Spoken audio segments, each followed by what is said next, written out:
Ang kwentong ito ay hango sa totoong buhay. Mula ito sa isa nating kabayan na itago na lang natin sa pangalang Berto. Taong 1999, Tacloban. Magmula nang dumating sa probinsya, naging maingat na si Berto. Tubong syudad, pero naniniwala sa mga kasabihan, lalo na kung may kinalaman sa lamang lupa. Ang lolo Topacio kasi ay isang albularyo. Paminsan-minsan dumadalaw sa kanila. Palaging may baon na istorya tungkol sa ganitong klase ng nilalang. Saglit man, pero natatandaan ang bawat salita. Isa sa hindi makakalimutan ay ang pagsabi ng tabi-tabi po kapag nasa mapunong lugar o kahit sa mayayabong na halaman, kahit lalabas sa gabi. Sa bakuran o likod bahay lang ay hindi kinakalimutan ang pagsabi nito. Natutuwa naman ang kinakasamang babae na malakas din ang paniniwala sa ganito. Mahal, tubong syudad ka pero nagtutunog probinsyano dahil sa pagsabi ng tabi-tabi po. Hindi mo talaga nakakaligtaan ano? Mabuti na rin yan para maiwasan ang pagkakasala sa mga elementong hindi nakikita. Kahit salita lang yan, malaking tulong pa din. Wika ni Odessa. Sa katunayan, hindi pa sila kasal. Pero ito na ang tawagan dahil balak nang magsama sa habang buhay. Nakwento na sa'yo dati ni Lolo Topacio, hindi ba? Albularyo yon sa probinsya nila. Sa tuwing bumibisita siya sa amin, palaging binabahagi yung tungkol sa nakakalabang elemento. May gabay nga raw siyang duwende na tumutulong sa lahat. Sa gamutan, sa pagtulong sa mga tao, ganun. Hindi ko akalain na pwede pala magkasundo ang elemento at sa katao. Kung albularyo ang nagsabi, maniwala ka talaga. Marami silang alam sa ganyang usapin eh. Inaral nila, personal na nakakaharap ang iba't ibang elemento at nilalang. Kahit nga mga aswang at diwata pa yan eh. Malawak ang kaalaman nila pagdating sa mga bagay na pwedeng gamitin para kontray ng mga ito. Ang pinakagusto ko kapag bumibigkas ng orasyon o dasal, para silang nagmimilagro.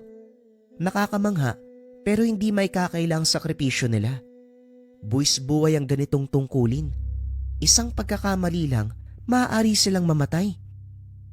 Kung makapagsalita naman to, parang ang lawak na ng alam. Nga pala, pupunta lang ako sa taniman natin. Maunguha ng talbos ng kamote.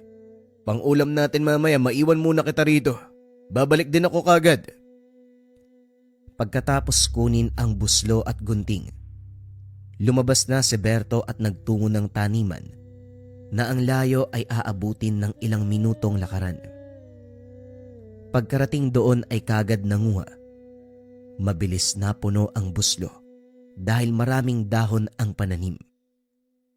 Sinamahan na rin ng papayang hinog, tanglad, malunggay at kamatis. Lahat nakukuha lamang sa maliit na taniman. Tangka na rin sanang aalis ng masulyapan ang puno ng sili. Maiksi lang ang tangkad ng mismong puno, mga 2 dangkal. Sa natatandaan ni Berto, mag-iisang taon na ito magmula ng tinanim, kaso wala ni isang bunga, kumpara sa tipikal na sili. Ilang buwan lang magkakabunga na. Inisip na lamang na baka iba ang lahi nito at aabutin ng ilang taon bago mamunga. Binuksan ang banga ng tubig sa tabi. Kumuha ng isang tabo at diniliga ng sili. Pagkatapos ay iniwan na rin. Pagbalik ng tahanan, abala sa gawaing kusina si Berto. Mahilig siya pagdating sa pagluluto, kaya inako mula agahan hanggang hapunan. Habang isa-isang inilalabas mula sa buslo ang napitas mula sa taniman. Laking pagtataka dahil may sili. Kulay pula at hinog na hinog. Kamot ulong napapaisip. Bukod kasi sa puno na hindi pa namumunga, wala silang pananim na sili. Meron naman sa kalapit na taniman, kaso wala siyang matandaan na namitas. Kipit balikat itong itinabi. Nagsimulang himayin ang mga sangkap. Nang magsalo sa hapunan, muling nagtaka si Berto dahil nakita sa mismong plato ang sili. Sa natatandaan, inilagay ito sa tabi ng lagayan ng mga baso. Si Odessa ang naghahanda ng mesa at hindi ito mahilig sa maanghang. Muli, nagkipit balikat na lamang. Nang oras ng pagtulog kamot ulong napatitig sa higaan, sa ibabaw mismo ng banig naroon ang sili. Hindi maiwasang maisip na baka nangunga siya kanina at naikalat ng hindi namalayan. Kaso nga lang, siguradong hindi namitas ng anumang sili. Dinampot ito. Binalikan ang pinaglagyan kanina. Wala roon. Ang tanging makikitang sili lamang ay ang kanyang bitbit. Ilang beses napakurap habang nakatitig dito. Hindi pa malalim ang gabi. Ang aga ko naman yatang minumulto. May nagbumulto bang sili?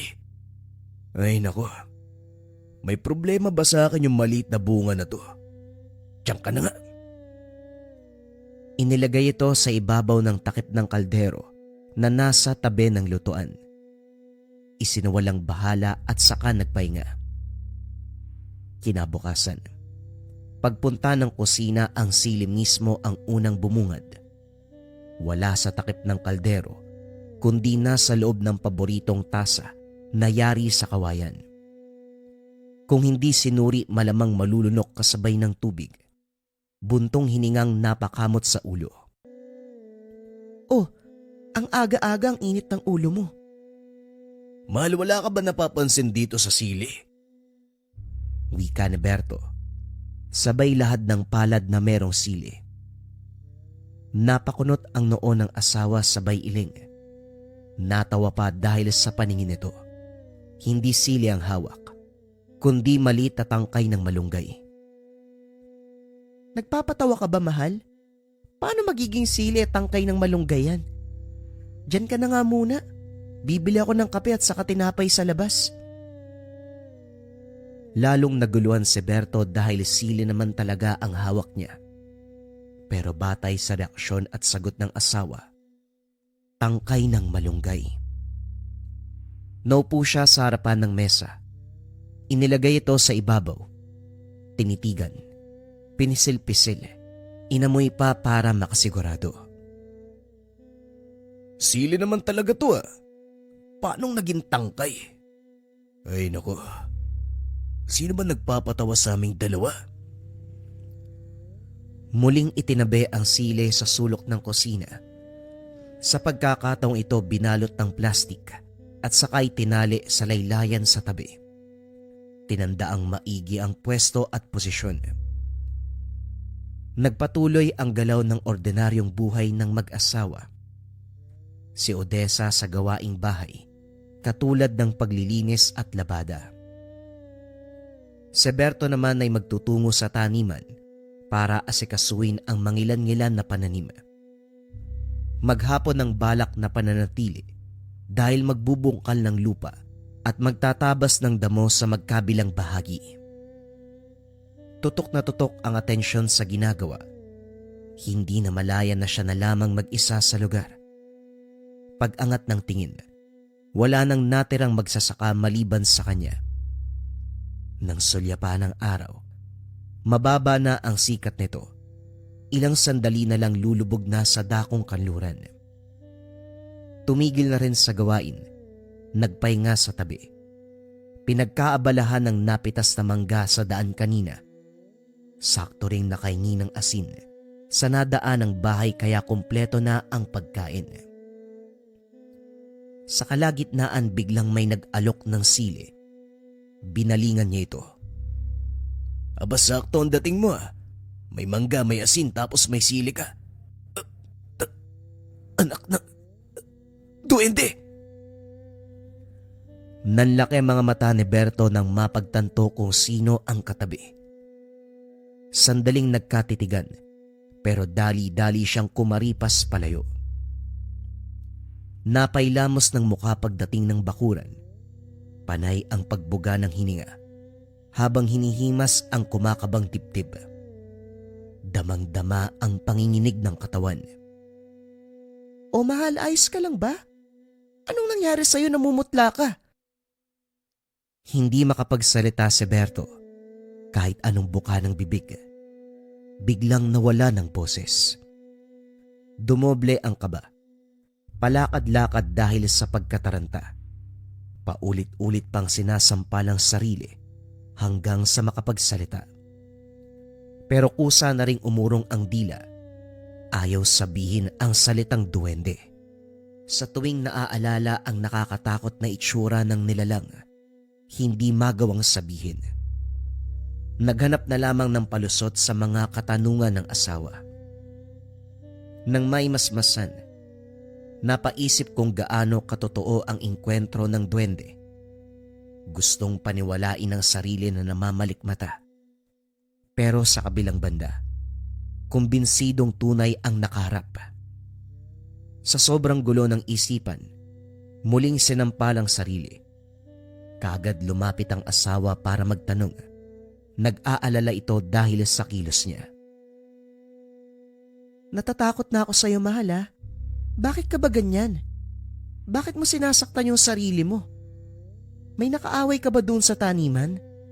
Kasi kung oo, pwede tayong humingi ng tulong sa mga tiyuhin ko. Saan gano yung mga yun? Kinakatakutan sila. Wala naman, mahal. Wala akong kalaban. Ano lang kasi, yung numero na sana tatayaan ko, lumabas eh. Nasasayangan ako kasi hindi ko tinuloy yung pagpusta. Pagpapalusot ni Berto. Hindi malaman ang dahilan kung bakit ayaw makisama ng dila. Gustong sabihin ng isipan ang totoo, pero lumilihis sa ibang pagdadayla ng bibig.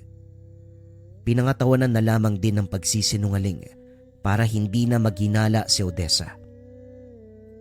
Loko ka talaga. Akala ko kung ano na. Yung reaksyon mo kasi nakakadala din eh. Tayaan lang pala. Kung sa bagay, sayang no kasi lumabas yung numero mo. Yung pa rin ba yung palagi mong tinatayaan nung nasa inyo pa tayo? Oo eh. Tama nga siguro si Tatay Ensyo. Kailangan ko magtiis muna dahil barang araw lalabas din yung numero. Kasi yun nga lang nakalimutan kong tayaan. Hayaan mo na, baka hindi talaga para sa atin. Malay mo naman meron pang susunod. Tumango si Berto. Nakainga ng makumbinsi ang asawa sa ginawang kwento. Sa kabilang banda, hindi pa rin matahimik ang kalooban.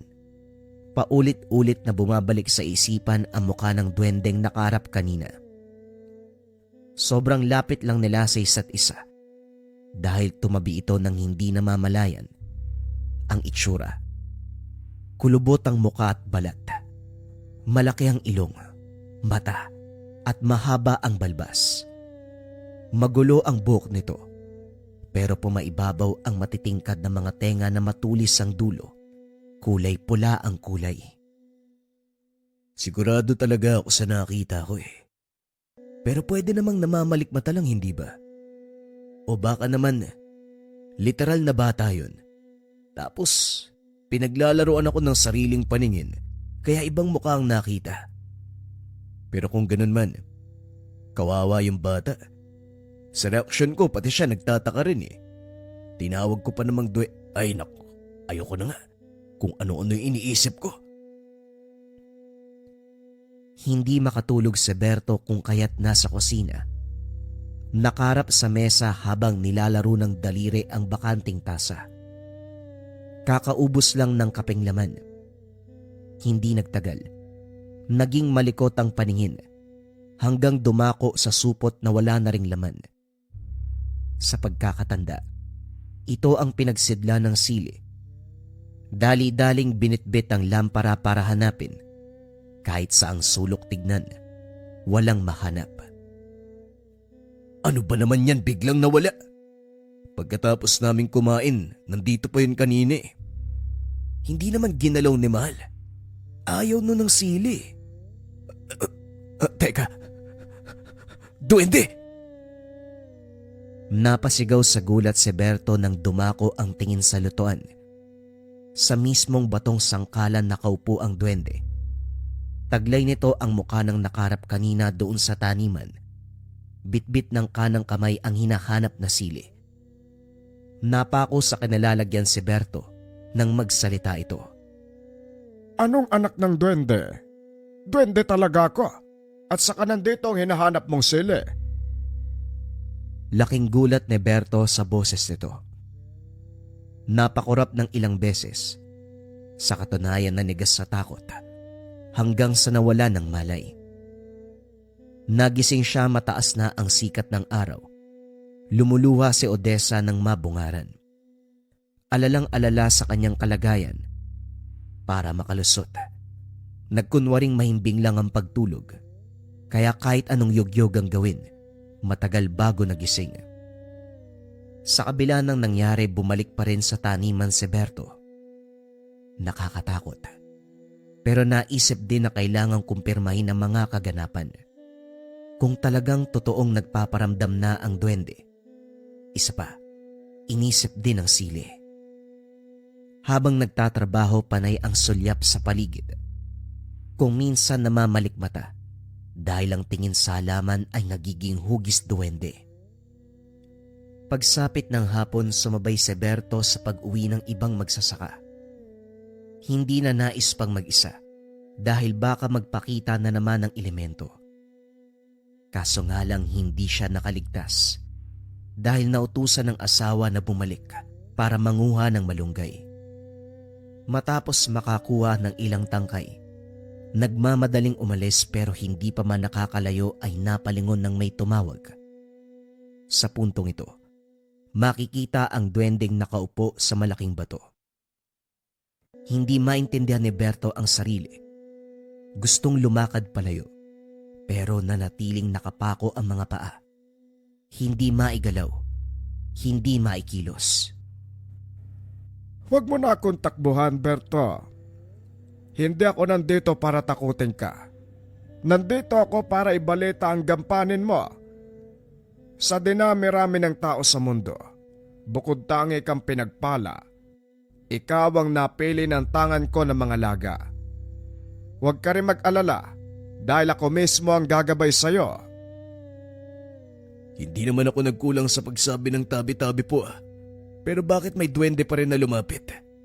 Siguro bingi ang isang to. Wika ni Berto sa isipan. Sa kabilang banda ay nanginginig na ang buong katawan. Nagpatuloy sa pagsasalita ang duwende. Magiging instrumento ka para itaboy ang masasamang elemento sa hanay namin na gustong gumambala sa mga tao. Ikaw mismo magiging sandata para labanan sila. Ano? Pwede ba palisin mo na ako? Lubayan mo ko. Kung may gusto kang paglaruan, huwag ako pakiusap lang.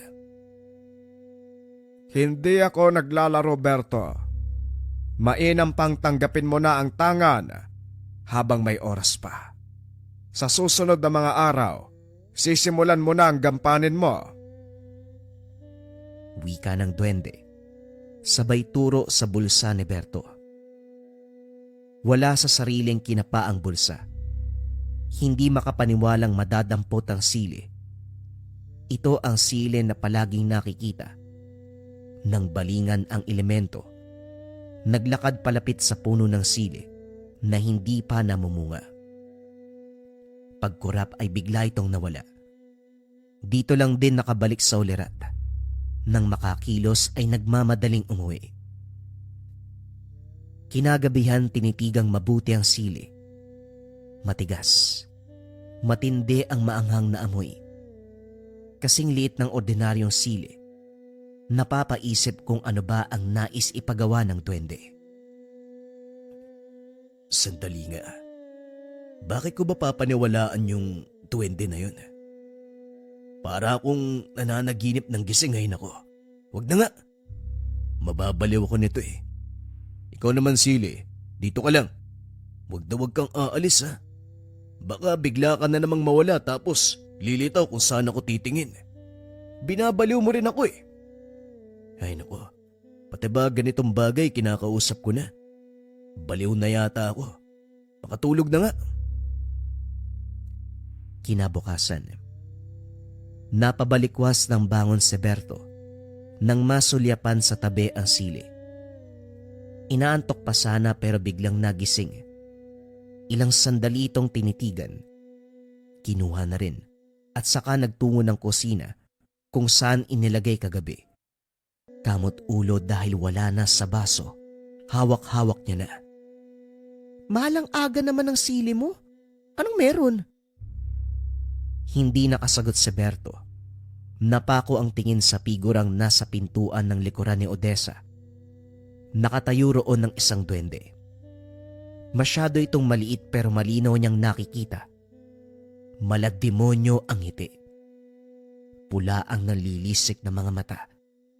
May pinapaiwatig pero hindi maintindihan. Kaso nga lang, ilang segundo ay kusa itong umalis. Nasunda ng tingin. Sumuot sa damuhan hanggang hindi na nakita. Nagtataka namang sumunod ang asawa sa kanya. Mahal, ayos ka lang ba? May nakita ka bang hindi ko nakikita? Sa reaksyon mo parang nakakita ka ng kung ano ah. Hindi. Wala naman. O siya, amin na. Iluluto ko na yung dala mong gulay.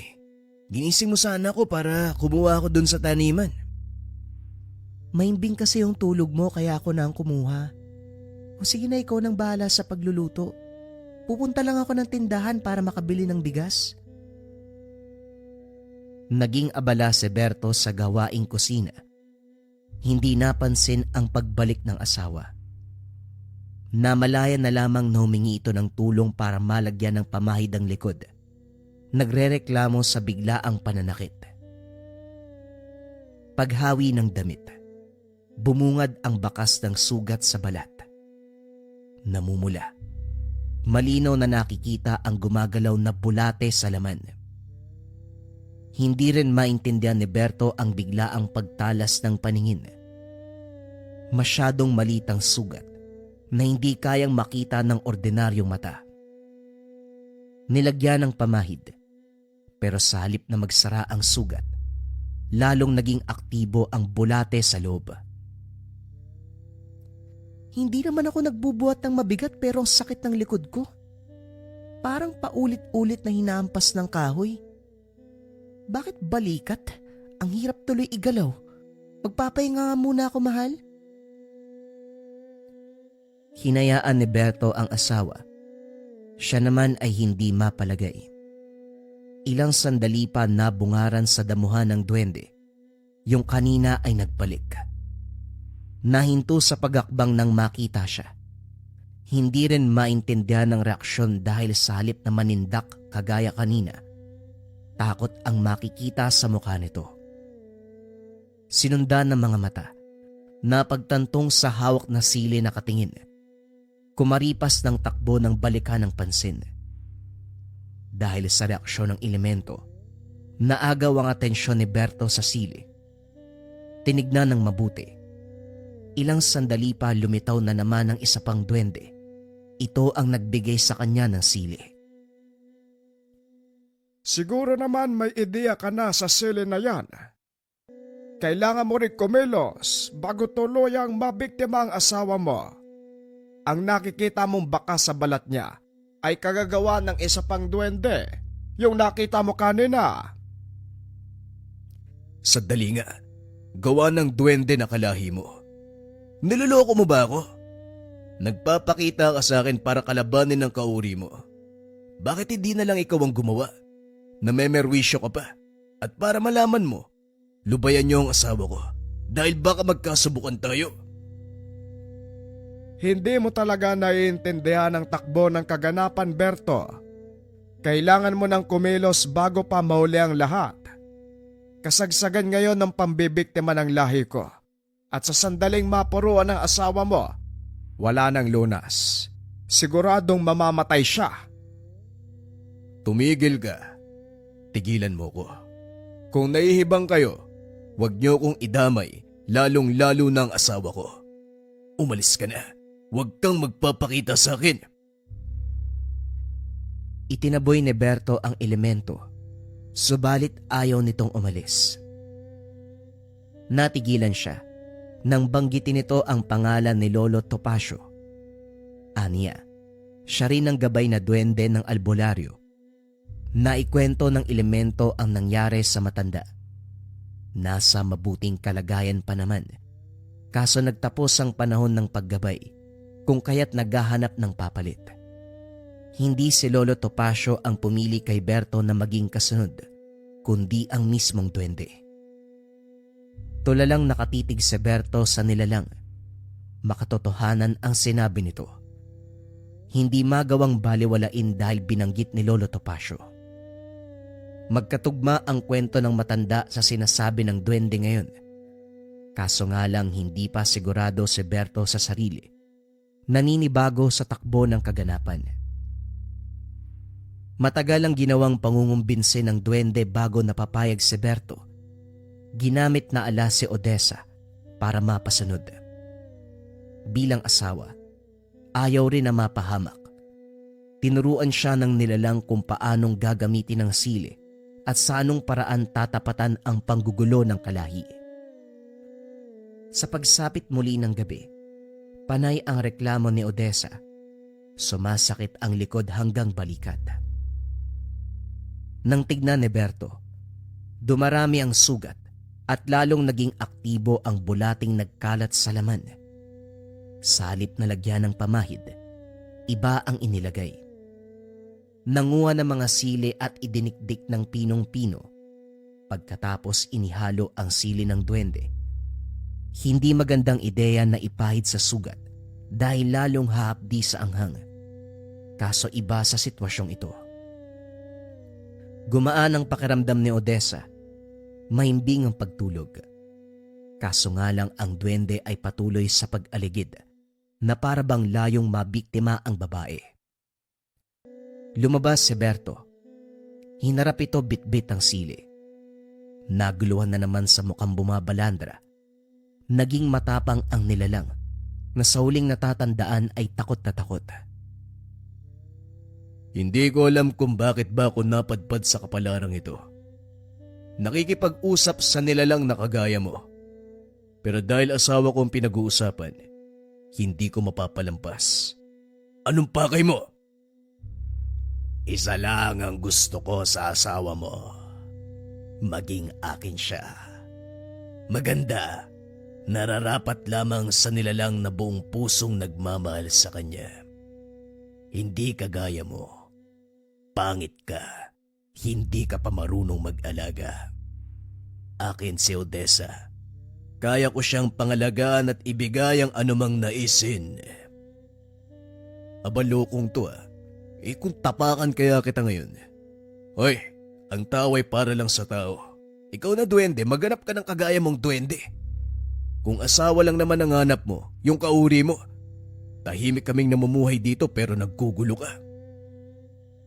Bit-bit mo talaga ang sili. Kilala ko kung kanino ang tangan. Sa kalahi kong kunwari mabuti pero traidora. Marami nang napatay na kasamahan ko ang siling yan, pero hindi ako magpapadaig. Ganun ba? Ngayon nauunawaan ko na kung bakit sinabi ni Lolo Topacio na kapag may gusto kayo, talagang gagawin ang lahat para makuha. Pero pasensya na lang tayo. Pero hindi bagay ang asawa ko na pwede mong angkinin.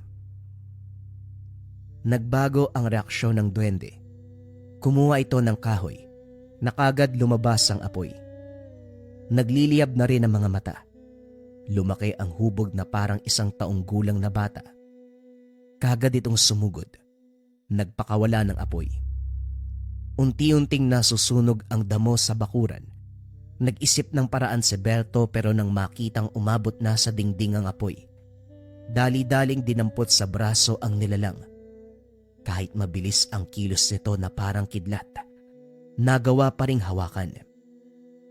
Walang sali-salitang isinubo ang sili, mariing pinigilan upang hindi mailuwa. Nagwala nang nagwala ang duwende hanggang sa unti-unting nawala ng lakas. Makalipas ang ilang sandali, dahan-dahang naupos ang katawan na parabang sinindihang tabako Humalo ang abo sa lupa. Paglingon ni Berto, wala na ang apoy. Inapula ng duwendeng gabay. Mahusay ang ginawa mo. Kung una pa lang nakinig ka, hindi na sana abot ang ganito. Ngayong wala na ang duwendeng yan, nailigtas mo na rin si Odessa. Hanggang dito na lamang ako. Kailangan ko nang bumalik sa mundo. Pero iiwan ko sa iyo ang bagay na yan. Iiwan ko ang tangan. Gamitin mo ang sili. Simula pa lang ito ng kapalaran mo. Marami pang katanungan si Berto. Gustong itanong ang pangalan nito pero hindi na nagawa. Kagaya ng sinabi, napapadalas ang pagkita sa mga duwende kung saan-saan. Karamihan sa mga ito ay umaakyat sa mga bahay-bahay para mangbiktima, pero kapag nakita siya, kaagad naglalaho at hindi na natutuloy ang pakay. Hindi niya alam kung ano ang nangyayari, pero ipinagpasalamat dahil wala ng taong napeperwisyo. Nang magkasundo, umuwi ng probinsya sina Berto at Odessa. Dinalaw si Lolo Topacio. Matanda na ito pero patuloy pa rin sa pagtulong sa kapwa. Maraming nagtitiwala. Humingi ng saklolo para tubusin ang pagkakasala sa iba't ibang elemento. Hindi muna bumalik si Berto. Sinamahan ng matanda. Nagpresentang tumulong. Magkatuwang sa gawain. Naging usap-usapan din nila ang tungkol sa duwende. Kagaya ni Berto, hindi ito nagpakilala sa matanda. Duwende lamang ang tawag. Binigyan din niya ako ng sili na siyang ginagamit ko para lalong mapabuti ang tungkulin. Mutya kong tawagin. Lumilitaw din ang duwende, lalo na sa pagkakataong naguguluhan o natatagalan ako sa pagresolba ng problema. Kaso lang, ayaw magbigay ng pangalan. Hindi ko na lang din pinilit. Ikaw, pagbutiin mo ang binigay niya. Pangalagaan, bigyan ng halaga. Matapos ang matinding pakikipaglaban, nagpaalam si Berto dahil kinakailangan ding asikasuin ng asawa na naunang umuwi. Pagdating sa tahanan, wala nang naging problema. Maayos na ang kalagayan. Balik sa nakasanayang buhay. Gayunpaman, kahit wala nang pagpaparamdam, inalagaang mabuti ang iniwang sili. Hindi hiniwalay ni Berto dahil kung ilalagay malayo sa kanya, mapapansin na lamang na napupunta muli sa tabi niya. Ginawa itong palawit na kwintas.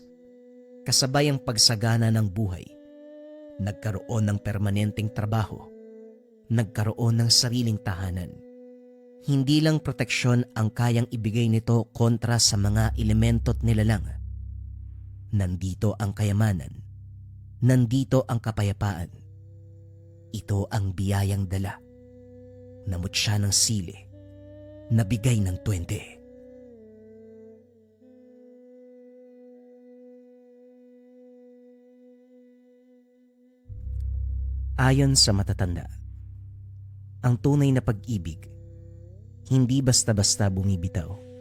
Pero kapag masyadong kinulong, paminsan hindi lang puso ang nawawala, maging ang kaluluwa. Ang kwentong ito ay hango sa totoong buhay. Mula ito sa isa nating kabayan na itago na lang natin sa pangalang Elias. Taong 1958, Iloilo. Sa isang liblib na baryo sa Iloilo, naninirahan ang isang sikat na pintor. Kakaiba at tila merong mahika ang bawat obra. Bagamat sikat at maraming humahanga sa angking galing ng binata, sa hindi malamang dahilan, tila hindi ito umaasenso kahit gaano pa kaganda ang bawat pinta. Ang perang nakukuha nito sa bawat benta ay tila naglalaho na parang pula. Hindi naman maluho si Elias. Meron itong tahanan na ipinagawa ng yumaong magulang at tanging sa pagkain at kuryente lamang napupunta ang kita. Kaya kahit si Elias mismo, nagtataka kung saan napupunta ang pera nito. Simple lamang ang pamumuhay ng binata. Kahit na mag-isa sa buhay, hindi naman ito nakaramdam ng lungkot. Wala sa isip nito mag-asawa o bumuo ng sariling pamilya. Ang gusto lang gawin, magpinta ng magpinta hanggang sa matapos ang oras nito sa lupa. Ngunit ang payapang mundo ay nagbago ng isang araw. Habang nakalabas ang mga obra upang ibenta sa bayan, nakakita si Elias ng isang dalaga. Ito ang unang beses ng binata na makakita na ganito ang itsura.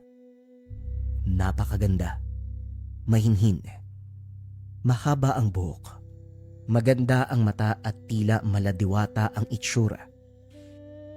Hindi na malayan ni Elias na grabe na pala ang pagkahumaling nito sa dalaga.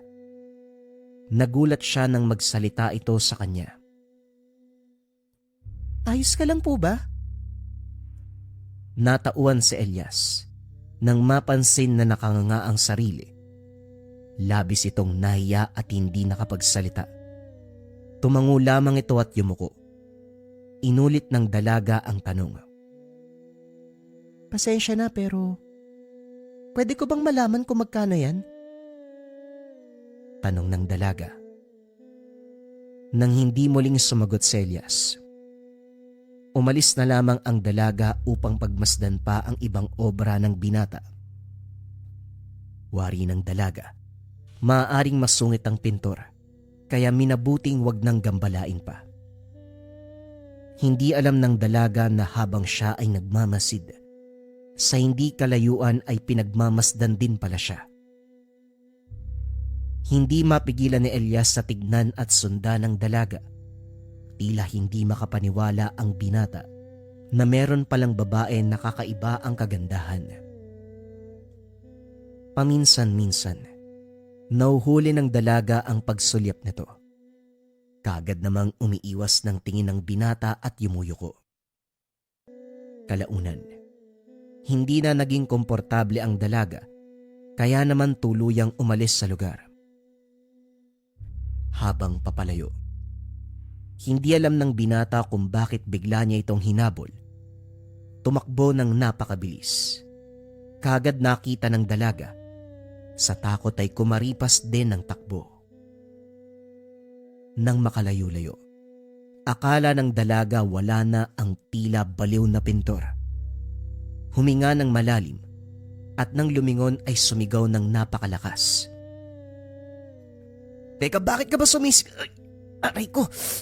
Ang sakit sa tenga!" Wika ng binata habang hinahawakan ang magkabilang tenga. Bakit mo ba kasi ko inahabol? Bastos ka, no? Ano ka ba, hindi ako ganun, ha? Ako yung pintor kanina. Di ba tinatanong mo kung magkano yung presyo ng gawa ko? Baliw ka pala eh. Kanina pa kita tinatanong tapos hindi ka naman sumasagot. Tingin ka pa ng tingin. Tapos ngayon bigla kang tatakbo? Hinahabol mo pa ako? Pasensya ka na. Nahiya lang kasi ko. Ngayon lang to nangyari sa akin eh. Kaya hindi ko alam kung anong dapat gawin. Ako nga pala sa Elias. Kung interesado ka pa, marami pa akong gawa, baka gusto mong makita. Diwata. Diwata ang pangalan ko.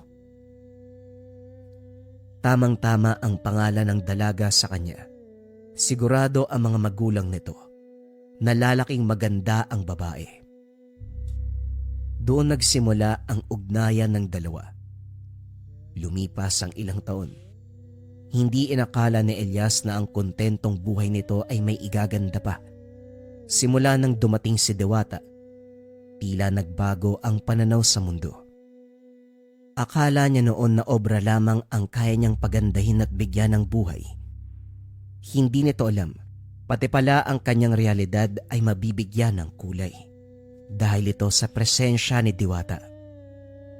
Masaya naman ang dalaga kahit simple ang pamumuhay. Kontento ito basta nasa piling ng binata. Isang araw, naganda na si Elias upang yayain si Diwatang magpakasal.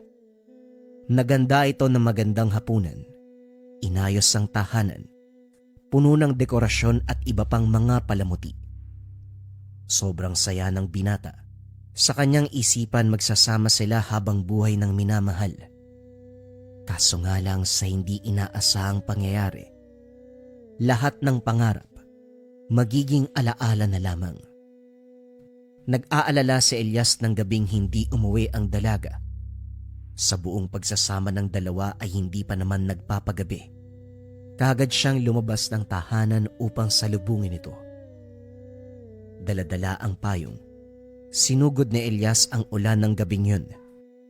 Lumipas ang ilang minuto, wala pa ring senyales na papunta na ang dalaga.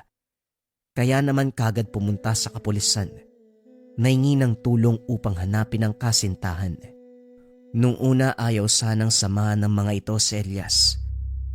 Lalo na't wala pang 24 oras ang nakalipas upang masabi na nawawala ang isang tao. Ngunit dahil sa pagmamakaawa, pumayag na ang mga ito. Sa tulong ng mga kapulisan, natagpuan nila si Diwata. Kaso nga lang wala ng buhay. Napasigaw na lamang si Elias ay nagpis. Yakap-yakap ang katawan. Tila pinagsukluban ng langit at lupa si Elias. Hindi nito matanggap na ganun-ganun na lamang nawala ang kasintahan. Nangako naman ng kapulisan na iimbestigahan ang kaganapan. Habang nag-aantay ng balita sa tahanan, sinira ni Elias ang mga hinanda para sana sa pag-aalok nito ng kasal. Uminom ng uminom hanggang sa tuluyang malasing. Ilang araw ang lumipas bago nakabalik ang mga pulis. Pagkatok nila ng pintuan, tumambad si Elias. Tila hindi pa naliligo o nag-aayos mula ng gabing iyon. Magulo ang buhok at puro suka ang damit.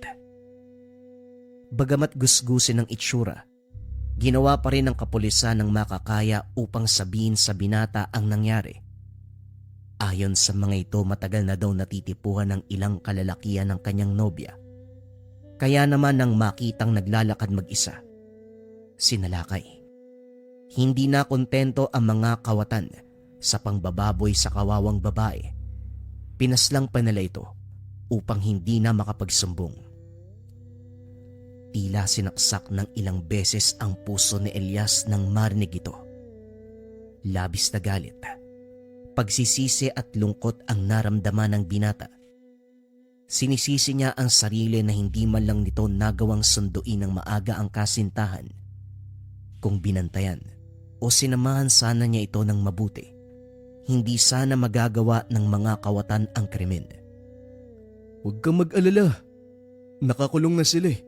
Sinisiguro namin sa'yo, mananagot ang may gawa nito sa nobya mo. Nakikiramay kami ha. Pero kailangan na naming mauna. Nagpasalamat si Elias sa tulong at kalaunan kinuha na ng binata ang bangkay ni Diwata. Inilibing niya ito sa tahanan, ang tahanan na punong-puno ng kanilang memorya. Dinala ni Diwata ang kulay at kasiyahan kasama sa ilalim ng lupa. Bagamat nasanay mag-isa noon si Elias, ngayon lamang nalaman ng binata na ganito pala ang pakiramdam ng tunay na nag-iisa. Nagkulong ng ilang buwan si Elias sa tahanan. Halos hindi ito natutulog o kumakain ng maayos. Labis ang pangangayayat nito. Lumalim na rin ang mga mata. Walang ibang ginawa kung hindi magpinta. Puro mukha ni Diwata ang bawat obra. Tila bawat memoryang kasama ay inaalala upang iguhit. Bawat pwesto o anggulo, nakaharap, nakatagilid o nakatalikod, lahat ng larawan ay pinipinta. Hindi na mabilang ang mga papel o canvas na ginawa ng binata. Tanging alaala na lamang ng mahal ang nagpapanatiling buhay. Hindi na rin mabilang kung ilang beses sinubukan ni Elias na tapusin ang sarili. Wari ng binata, maaaring makakasama nito ang minamahal sa kabilang buhay. Kaso nga lang, hindi kayang tuparin ang plano. Inubos na lang ni Elias ang panahon kakaguhit dahil ito lamang ang paraan upang manatili sa alaala ng binata ang kanilang pagsasama. Hanggang isang araw, may kumatok sa tahanan. Malakas ang ulan ng gabing yun. Ilang beses kumatok ang tao sa labas, ngunit hindi siya kumikibo. Habang tumatagal, mas nagiging agresibo ang pagkatok. Dahil sa inis, binuksan ni Elias ang pintuan. Si Manang Andang, isang kilalang albularyo at mangkukulam, bagamat kinakatakutan ng lahat. Dahil sa labis na kalungkutan, hindi natinag ang binata. Hindi nagsalita si Elias. Inantay lamang niya na magsalita ang matanda. Kahit natahimik ang iyong bibig, malakas ang sigaw ng iyong puso. Wika ng matanda. Isasarado na sana ni Elias ang pintuan.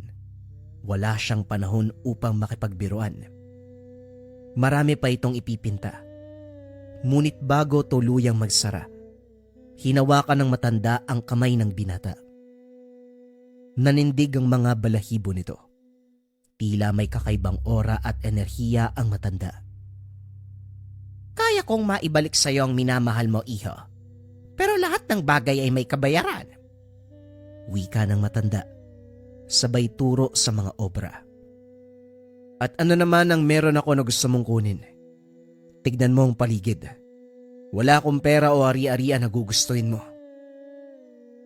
Tugon ng binata habang ipinapakita ang magulong tahanan. Hindi material na bagay ang kapalit nito, iho, kundi ang kaluluwa mo. Dahil sa kakulangan ng tulog at pagkain, sumang-ayon lamang si Elias sa pag-aakalang hindi totoo ang sinasabi ng matanda. Sinarado ang pintuan at bumalik sa pagpipinta. Bagamat sarado ang pinto, tila nanindig pa rin ang balahibo sa leg ni Elias nang marinig muli ang tawa ng matanda na tila nasa likod lamang ito. Dali-daling tumalikod ang binata dahil akala nitong pumasok ang matanda. Ngunit pagtingin ay wala namang tao sa paligid. Hindi na malayan ni Elias na nakatulog na pala ito. Nagising na lamang siya sa mesa nang may magsalitang pamilyar na boses. Oh, nakatulog ka na naman? Ilang beses ko nang sinabi sa'yo sa kama ka magpahinga. Gulat na gulat si Elias nang makita ang kasintahan. Sinampal nito ang sarili at nagilamos. Nang mahimasmasan, bumalik siya sa lugar kung saan nakita ang dalaga. Hindi makapaniwala ang binata sa nakikita. Si Diwata. Parehong-pareho ang itsura, boses maging ang aura. Naiyak na lamang si Elias at maigpit na niyakap. Matagal bago binitawan muli ang kasintahan. Natatakot ito na maaaring guni-guni lamang ang lahat. Ano ka ba, Elias? Hindi ako makahinga. Sige na. Maghahanda na ako ng umagahan. Teka, ano bang nangyayari? Totoo ba to? Ikaw ba talaga yan, Diwata? Ano bang meron sa'yo? Nakikita, naririnig, nahahawakan mo na nga ako. Bakit hindi ka pa rin naniniwala? Pero paano? Ako mismo naglibing sa'yo, hindi ba't? Huwag ka nang maingay, ang importante, magkasama tayo. Bagamat nag-aalangan, minabuti na lamang ni Elias na huwag isipin ang sitwasyon. Ang importante ay bumalik na ang minamahal. Ilang linggo ang nakalipas, nanumbalik ang saya sa puso ng binata. Nakakakain at nakakatulog na ng maayos. Kalaunan ay nanumbalik na rin ang sigla at pangangatawan. Isang gabi, naganda muli ang binata. Muling nag-ayos ng mga dekorasyon. Maraming palamuti at nagluto ng napaka-espesyal na hapunan si Elias. Sa pagkakataong ito, naitanong na rin ng binata kung nais ba nitong magpakasal. Labis namang ikinatuwa ng umoo ang dalaga. Sobrang saya ni Elias ng panahong iyon. Kung lahat ay panaginip lamang, nais ng binata na wag nang magising pa. Sa labas ng tahanan, napag-uusapan nito ng mga kapitbahay. Nakikita kasi nila, napakasaya at tila tumatawa mag-isa. Akala na meron itong kausap, ngunit nang tignang maigi, napagtanto na walang kasama si Elias. Naku po, parang tuluyan ang nasiraan ng ulo yan ah. Kaya nga kawawa naman. Nabalitaan mo ba nangyari sa kanya? Abayo ko naman, napakasaklap ah. Paanong hindi kakalat? Nagpatuloy na ang mga ito sa paglalakad. Hindi man ito nakikita ng iba. Ang mahalaga kay Elias, tunay na nakakasama ang kasintahan. Ilang buwan pa ang lumipas. Bagamat kumakain ng sapat at nakakatulog ng maayos, napansin ng binata na nangangayayat muli ito. Dinoble niya ang pagkain, pero ganun pa rin ang kalagayan. Tila unti-unting hinihigop ang kanyang lakas. Napansin din ng binata na madali na itong mapagod at mas napapahaba na ang pagtulog.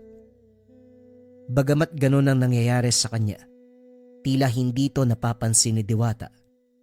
Ilang beses niyang tinanong ang dalaga kung napapansin ba nitong may kakaiba sa kanya. Ngunit pareho lamang ang sagot nito. Mas lalo kang gumagwapo, yun lang naman.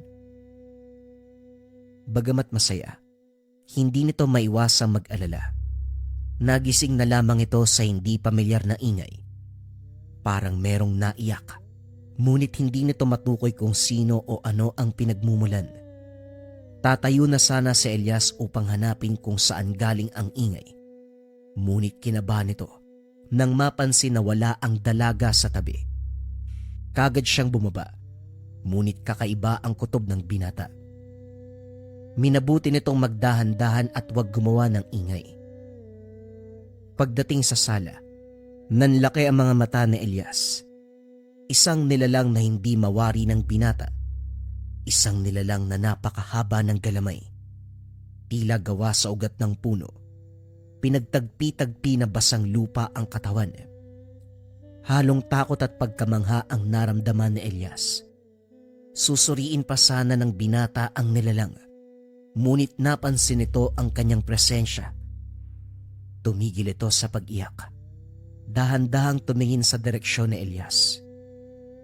Tila tumigil ang puso ng binata. Kitang-kita ng dalawang mata ang nakakatakot na itsura ng nilalang. Katulad ng katawan. Gawa rin sa ugat ng puno ang mukha nito. May tumutulo pang basang lupa at tila meron ding sungay. Hindi alam ni Elias kung ano ang gagawin ng panahong iyon. Ngunit nang maalala na mawawala ang kasintahan, lahat ng takot na nararamdaman kanina ay biglang naglaho. Asan si Diwata? Anong ginawa mo sa kanya? Ako to. Nanlaki ang mga mata ni Elias nang marinig ang boses. Mahal mo pa rin ba ako? Kahit ganito ang aking anyo. Oo naman. Basta ikaw yan, Diwata. Walang pag-aalinlangan na sagot ni Elias. Niyakap nito ang nilalang at pinatahan. Bumalik na muli sila sa kwarto upang magpahinga. Kinabukasan na numbalik ang itsura ng dalaga, nagpatuloy pa rin ang pagsasama ng dalawa. Kahit paminsan ay nagbabago ito ng anyo. Hindi ito naging dahilan upang magbago ang pakikitungo ni Elias sa nilalang. 6 na buwan na ang lumipas. Simula nang bumalik si Diwata, napansin ni Elias na lumalala na ang kondisyon.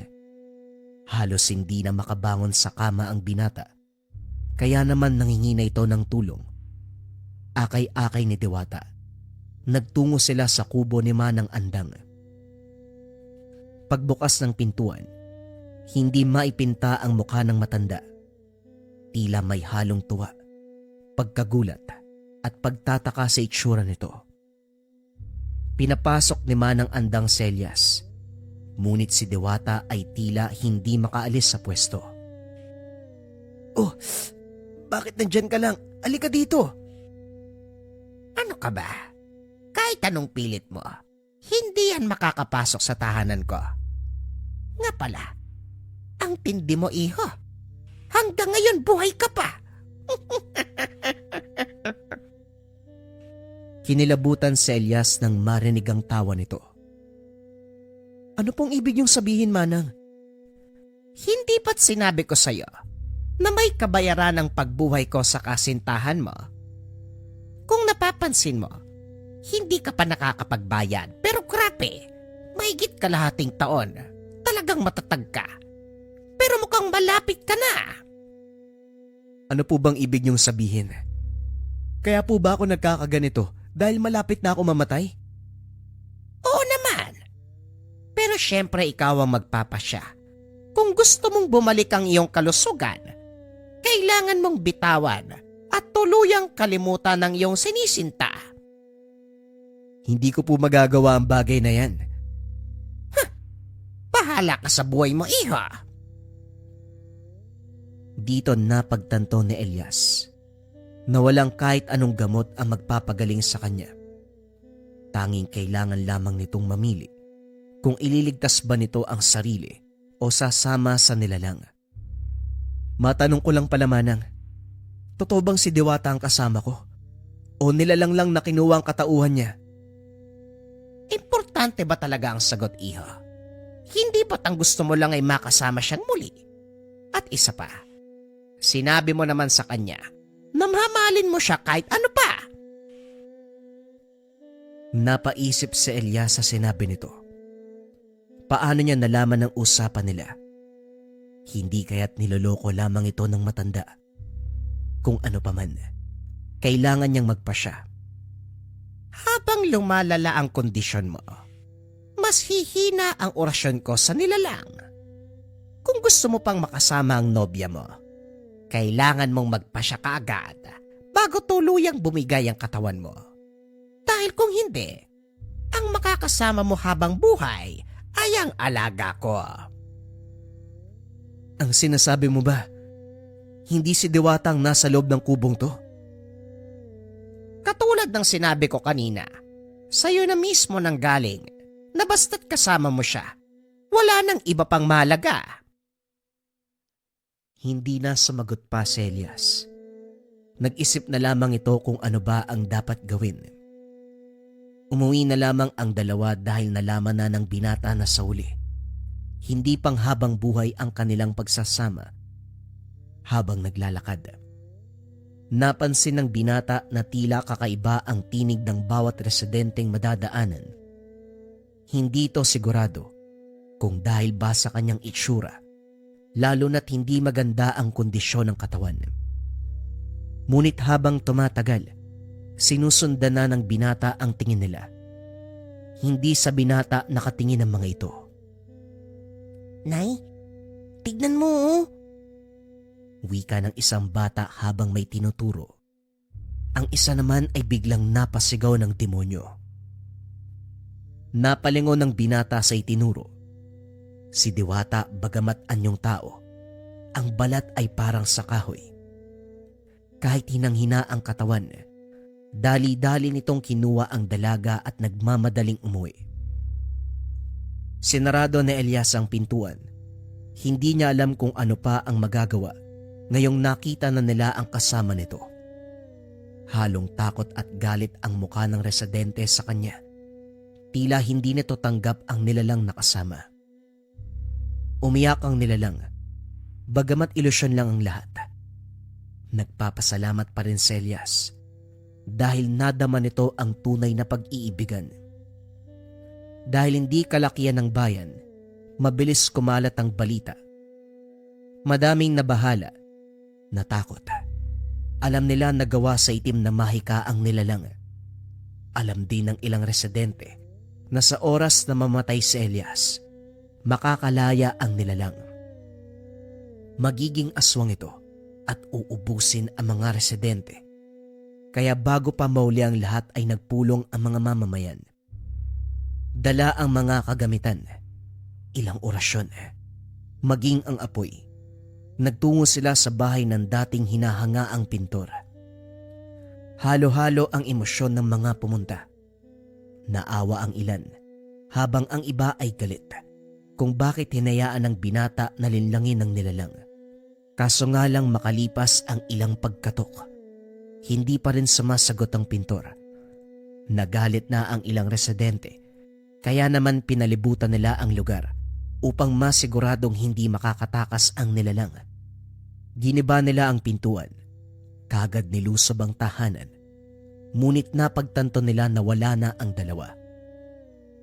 Labis na nag-alala ang mga ito. Nangangamba na maaaring huli na ang lahat at nagsimula na ang nilalang. Umuwi ang iba upang proteksyonan ang pamilya. Nagdasal ang mga ito, habang ang ilan ay nanatili upang siguraduhin na hindi nagtatago ang dalawa. Makalipas ang ilang sandali, napagtanto ng mga residente na wala na talaga ang dalawa sa tahanan. Ngunit bago tuluyang nakalis, napansin ng isa sa mga residente ang huling obra ni Elias. Napapalibutan ng larawan ni Diwata ang buong silid. Lahat ng sulok, papel at canvas. Tanging dalaga lamang ang laman. Ngunit sa gitna ng kwarto, nakalagay ang huling pinta ng binata. Merong malaking puno na walang mga dahon. Tuyong-tuyo. Sa ilalim ng punong iyon ay si Diwata. Nakangiti at tila masaya. Ngunit kumpara sa ibang obra, sa larawang ito ay naroon si Elias. Yakap-yakap ang dalaga. Tila masaya ang mga ito at sa huling pagkakataon, habang buhay na silang magkasama. Ang pangamba ng mga residente ay unti-unting nawala.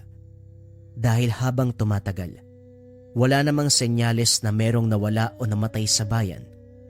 Kalaunan nakalimutan na rin ng mga ito ang nangyari. Nagpatuloy na lamang sa kanilang buhay. Makalipas ang panahon, isang gabi biglang may kumatok sa abandonadong tahanan ng dating sikat na pintor. Naglakad ito sa madilim at maalikabok na silid. Bitbit ang lampara. Sinuri ang paligid.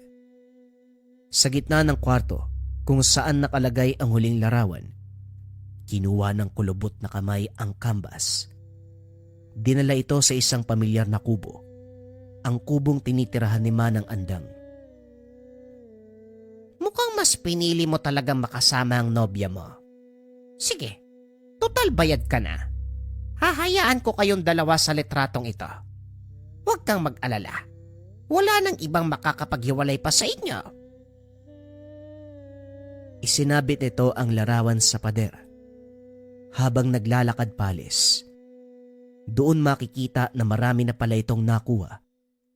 Tila ilang dekada na itong nangongolekta ng hindi lamang obra, kundi pati na rin mga kaluluwa. Hanggang ngayon, maririnig pa rin ang kakilakilabot na tawa ng matanda. Tila hindi pa ito tapos sa paghahanap ng susunod na obra, sa paghahanap sa mga taong nangungulila na nais ibenta ang kanilang kaluluwa kapalit ng bagay na kanilang minimithi. Ito na yung matagal nyo nare-request mga kabayan, Pampaamo. Kaluban de Pampaamo. Itong banig, itong kaluban, gawa to sa Negros. Gawa na mga katutubo sa Negros. Pero yung Pampaamo nandito sa loob. So bubuksan mo lang yan. Tapos makikita mo dito yung mga sangkap mga kabayan. Kumumpikan pang malaglag. Ayan. Andiyan yung mga pangkalikasang sangkap. Ang may gawa nito, 6 na antingero sa Negros. Sila yung nangalap ng mga sangkap, sila yung nagkonsagra, sila yung nagbasbas. Itong lalagyan, mga katutubo ang gumawa sa Negros, at itong mga sangkap, gawa ng 6 na antingero, sila yung nagkonsagra, sila yung nagbasbas. Kung nasa toxic environment ka, sawa ka na ikaw yung lagi napapag-initan, laging galit yung mga tao sa paligid mo, yung partner mo, yung boss mo, subukan mo tong kaluban. Simple lang ang gagawin kabayan, dadalhin mo lang to. Pero itong kasamang gabay po lang tela pouch, ilagay mo lang sa pouch, ilagay mo sa bulsa mo, and let it work for you. Bagay din to sa mga taong palagi merong kausap or nasa sales, para mabilis kayo makapagpalagayan ng loob ng taong kausap mo. Para sa lahat ng interesado, isearch lang ang shop ng Leka Merchandise.